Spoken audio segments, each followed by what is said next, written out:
Hey guys, still squeezing in some last minute 2019 vlogs before the year wraps up. Here's a montage of some of the fun stuff that happened throughout the summer, and I hope you guys enjoy. Look how cute Melissa is. This is the first time I've had balloons for my birthday in like at least 10 years.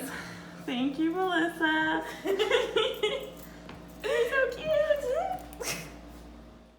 I drove out to New York to visit Melissa and celebrate my birthday before driving out to Dickinson for our class reunion, which is in a different vlog, and she got me the cutest little birthday surprises.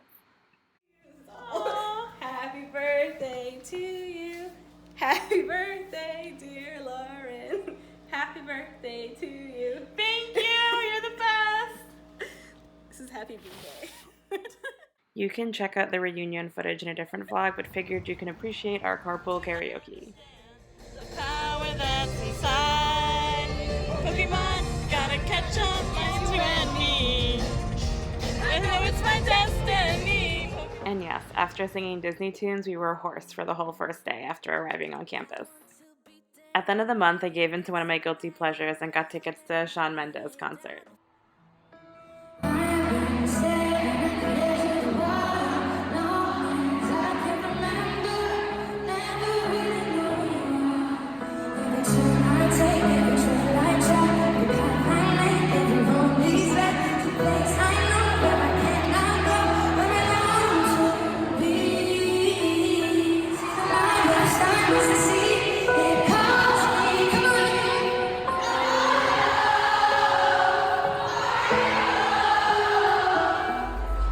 And finally, when Shawn came, I couldn't really hold back, so sorry if you hear my voice in the background.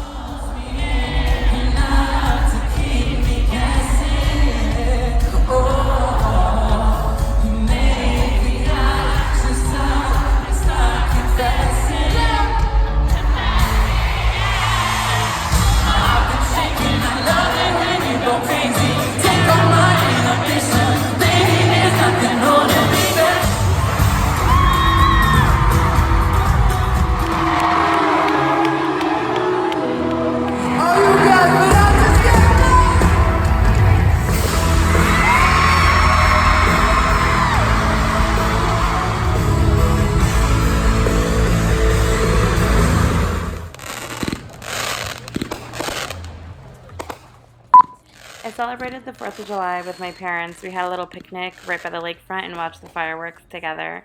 And then the month wasn't that eventful, except for when I headed down to DC for our friend's annual crawfish boil, and also helped two of my friends pick out their wedding dresses, which you can check out on a different vlog.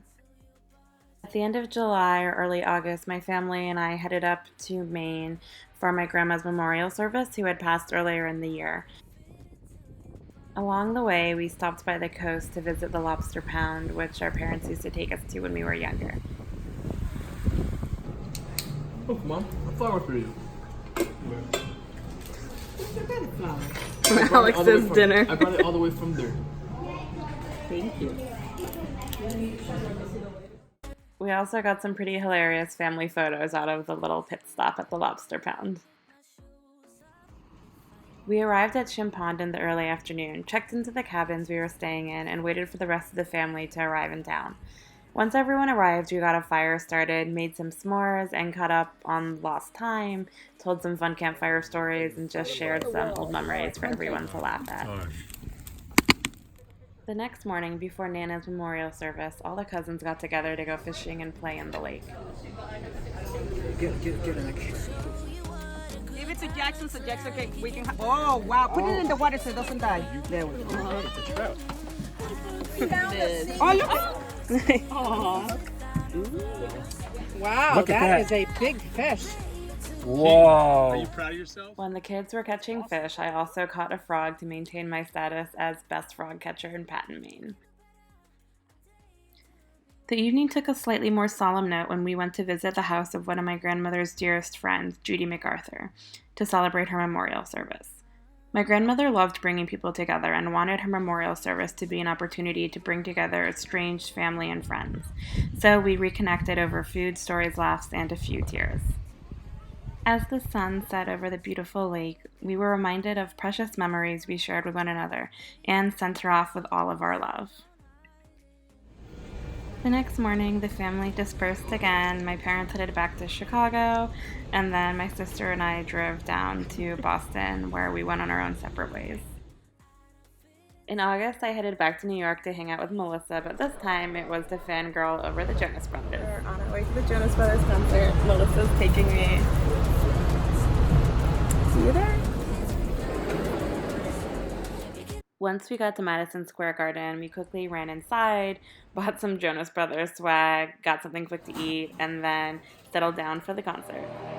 You probably said that you were better now. You only said that I'm not around. You know I never meant to let you down.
So, with no voice and after being completely wiped out from the Jonas Brother concert the night before, we decided to slowly meander our way around Brooklyn and Williamsburg and just cafe hopped a little bit and explored the waterfront. I also reached out to two old friends from middle school and high school in Chile to grab some coffee and meals later in the day, so I was able to meet up with them in Brooklyn once they were done with work. Once I finished catching up with my friends, Melissa and I made our way back to Manhattan to catch a show at the Comic Strip, which is New York's oldest stand-up comedy club, and a lot of the greats have come out of there, so it was really cool just to see the show. And with that, my eventful summer wrapped up. New job, old friends, fun cities and concerts, and now on to the new year. Thanks so much for watching and looking forward to connecting with you all more in 2020. Happy New Year's!